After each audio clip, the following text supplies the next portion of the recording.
emocionantes, foi emocionante a decisão, ele está em outra prateleira em relação ao Flamengo. Então, acho que o estadual era uma armadilha para o Flamengo, da qual ele saiu com louvor, inclusive, ganhando e convencendo, mas essa é a opinião do apresentador. Eric Faria, boa tarde, bem-vindo à Seleção. Fala, Rizek, boa tarde, Ramon, boa tarde, Lino, boa tarde para todo mundo. Daqui a pouco mais de uma semana, né, 2 semanas, a gente vai ter o Campeonato Brasileiro. E certamente na quinta e na sexta da semana que vem, aqui no Seleção, faremos enquetes, listas apontando favoritos para o Campeonato Brasileiro, perspectivas. E eu acho que os 3 campeões estaduais nesse fim de semana entram bem forte no Campeonato Brasileiro. Atlético, Inter e Flamengo. Não pelos títulos, mas pelo que demonstraram nas conquistas desses títulos. Antes do programa entrar no ar, eu estava falando com o Lino aqui. Acho que a Inter e Flamengo já vêm de um trabalho da temporada passada e o Atlético começou um novo trabalho com o Cuca esse ano e acho que começou muito bem. O Atlético só não foi campeão porque no jogo invicto, só não foi campeão invicto porque perdeu do América ali no jogo final, mas que já estava conquistado. O Inter foi campeão invicto no Sul. E o Flamengo só não foi campeão invicto porque no começo do campeonato, com o time de juniores, sub-20, ali mescladão, perdeu. Porque com o Felipe Luiz o time não perdeu. Então, mostra a força desses 3 times nesse início de temporada. Acho que os 3 justamente foram campeões e apresentaram o melhor nível de futebol nesse início de temporada aqui no Brasil. Pô, assina embaixo, falei dos times do Rio no Sul ainda, pensando em Série A, Grêmio e Juventude estão muito abaixo do Inter, e aquela expectativa de como seria o Cruzeiro, cheio de contratações, se o Cruzeiro conseguiria encerrar a hegemonia do Galo no futebol mineiro. O Cruzeiro ainda não é um time, ainda não mostrou ser um time capaz disso. Pode ser que no Campeonato Brasileiro deslanche.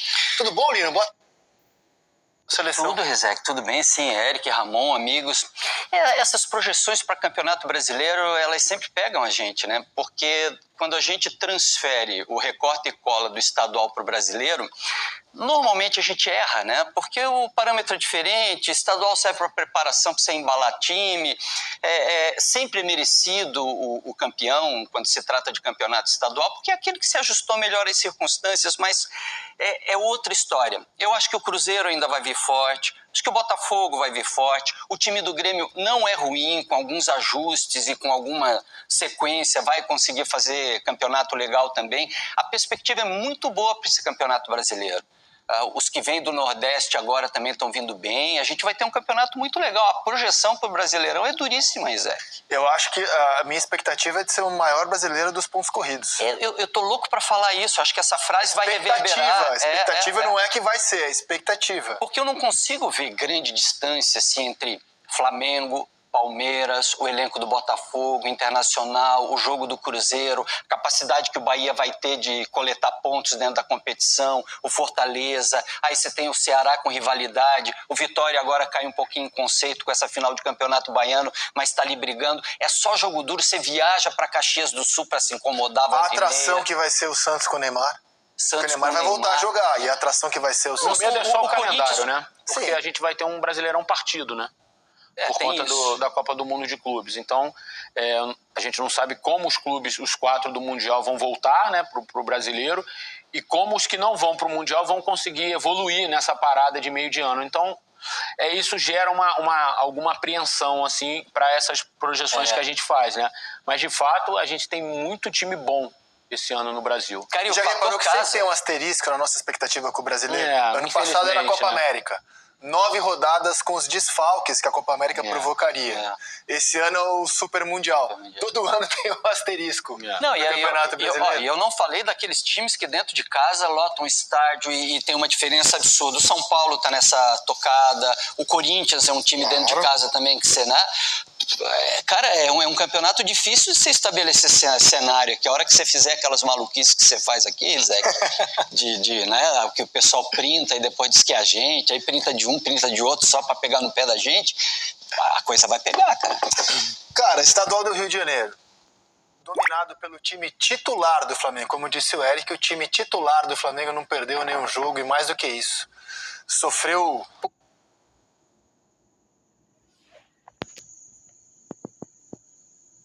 O Flamengo não perdeu nenhum jogo e mais do que isso, sofreu pouquíssimos gols. O time titular do Flamengo sofreu 3 gols no ano. Sofreu no campeonato, né? Sofreu um do Flu, sofreu um do Vasco, sofreu um do Botafogo. É incrível. Do Botafogo na Supercopa. Na Supercopa, né? Perfeito, na Supercopa. Então, assim, foi um campeonato dominado pelo Flamengo do começo ao fim. E eu exagero ao dizer que aquele Fluminense, que era páreo para o Flamengo na ideia de jogo, porque no investimento nunca foi, mas na ideia de jogo, fazendo aquele time de pé em pé, com a bola chegar no cano, de pé em pé, aquele time não existe mais. E no Campeonato Estadual do Rio de Janeiro, hoje, com o Botafogo largando o campeonato, o Vasco na situação em que está não é de hoje, o Flamengo praticamente competiu contra ele mesmo. Então era aquela expectativa de que tem que ganhar por ser tão melhor, mas como vai ganhar? Vai ganhar de um jeito consistente, sólido, dando espetáculo? Eu acho que o Flamengo tinha uma armadilha nesse campeonato, da qual ele saiu com louvor. Concordo, eu acho que, claro, quem faz os resultados são os jogadores em campo ali, na hora que o bicho tá pegando e tá valendo. Mas o Felipe Luiz, né, a questão, como ele comanda, como ele consegue gerir esse elenco, deixar esse elenco ambicioso, não deixar o elenco cair em armadilhas como essas. Eu tenho certeza que o elenco e o Felipe Luiz sabe que o melhor time do estado do Rio de Janeiro, em questão de nomes, e isso confirmou ontem com o título, é o Flamengo. E o Felipe deixa esse time ambicioso. Eu acho que é isso o mais curioso, né? Um cara que era jogador até pouco tempo, conseguiu transformar a ambição dele como jogador com técnico, né? Semifinal e final, para mim, o Flamengo não foi aquele Flamengo vistoso, espetáculo que a gente via em algumas partidas, principalmente no ano passado, né? Mas foi futebol tão sólido, Rizek, tão maduro, tão consciente, que, como eu falei aqui na abertura, eu escolhi o Bruno Henrique como o melhor jogador do campeonato. Mas eu poderia escolher o Pulgar, eu poderia escolher o Plata, eu poderia escolher o Léo Ortiz, eu poderia escolher o Wesley. Assim, o coletivo... Gerson, óbvio, como eu não posso esquecer do Gerson. O coletivo do Flamengo hoje, ele se sobrepõe a um jogador individualmente. E isso aí, pra mim, é sensacional. E, jogando pelo empate, a gente viu o Flamengo atacando muito mais do que o Fluminense. Eu vou te falar uma coisa, Rizek. Dos 4 jogos finais do Flamengo, né, as 2 semifinais contra o Vasco e as 2 finais contra o Fluminense, foram 3 vitórias e 1 empate. E eu achei que ontem o Flamengo fez o melhor jogo, quando não ganhou. Achei que ontem o nível de atuação do Flamengo foi melhor do que nos 2 jogos contra o Vasco e do que na quarta-feira contra o próprio Fluminense. Achei ontem o time controlou muito o jogo, ofereceu muito pouco a bola para o Fluminense. É óbvio que num clássico, um lance pode ser decisivo e mudar a história, como o Lino citou. Como esse que a gente está vendo, o lance do Keno no fim vai ver daqui a pouco, né? Esse gol anulado. O gol anulado, na volta, teve o lance do Keno que o Rossi faz uma defesa. E aí poderia ir para o pênalti, enfim, mudar tudo que a gente está falando aqui hoje. Mas acho que o nível de atuação do Flamengo ontem foi melhor do que nos outros jogos das finais, minha opinião.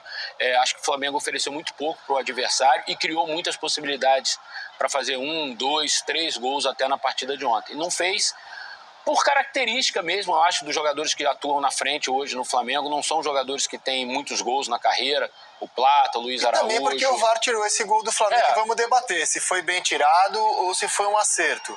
Fato é que era um gol de título anulado, me parece. Tá vendo o lance logo a seguir? Exato. É um lance que podia mudar a história. Volta meio desconcentrado, tem essa chance. E aí eu queria fazer um elogio ao Rossi. A bola vai pouco no gol do Flamengo. E quando vai, ele tá concentrado, ele tá pronto. Eu acho que o Rossi é também um ponto positivo do Flamengo. Subestimado o Rossi. Cara, o Rossi hoje tem jogado mais com o pé do que com a mão, né? É porque o Rizek fala que ele nunca ganha no quem aqui. Não, eu fiquei pensando isso. A gente elogia pouco o Rossi, porque a bola vai tão pouco no gol dele, mas quando ele vai, ele tá sempre concentrado e pronto. Ele faz muita diferença na saída de jogo, né? Isso, Muita diferença. Ele tem jogado mais com o pé do que com a mão. Perfeito.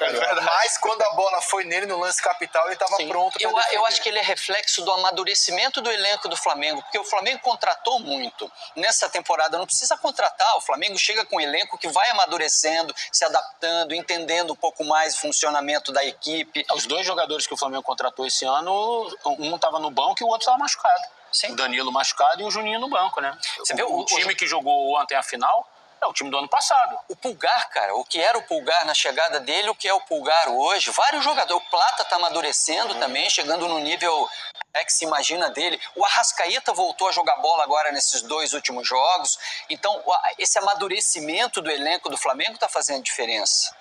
Tem 2 jogadores desse time do... E essa cena, essa Eric? cena é muito legal, né? Porque, assim, é a junção das 2 maiores gerações da história do clube, né? Em termos de títulos, né? Você tem a geração do Zico, representada pelo próprio, e a grande geração de 2019 para cá, representada por 3 protagonistas ali, né? O Bruno Henrique, o Gerson e o Arrascaeta. Então, acho que ali houve uma comunhão de gerações vitoriosas. Mas o que eu ia falar é que 2 jogadores muito importantes desse time do Felipe, o Wesley e o Eric Pulgar, eles são muito mérito de um técnico que eu critiquei bastante na passagem pelo Flamengo, que foi o Sampaoli. O Sampaoli põe o Wesley para jogar, dá confiança, descobre ele, faz dele um lateral ofensivo, e o próprio Pulgar, que estava relegado quase que à dispensa, e o Sampaoli o traz de novo para o time titular, e a partir da passagem do Sampaoli pelo Flamengo, o Pulgar se torna o volante titular do Flamengo. Quer dizer que teve, então, 2 coisas aproveitáveis da passagem do Sampaoli. Sim, foi um técnico que talvez eu critiquei e tudo, achei que o trabalho do Sampaoli não foi bom no Flamengo, mas acho que ele fez coisas boas também, né? E, no caso, as coisas boas que eu acho... É isso aí, rapaziada. Se inscreve no canal, deixa o like. Até o próximo vídeo. Valeu!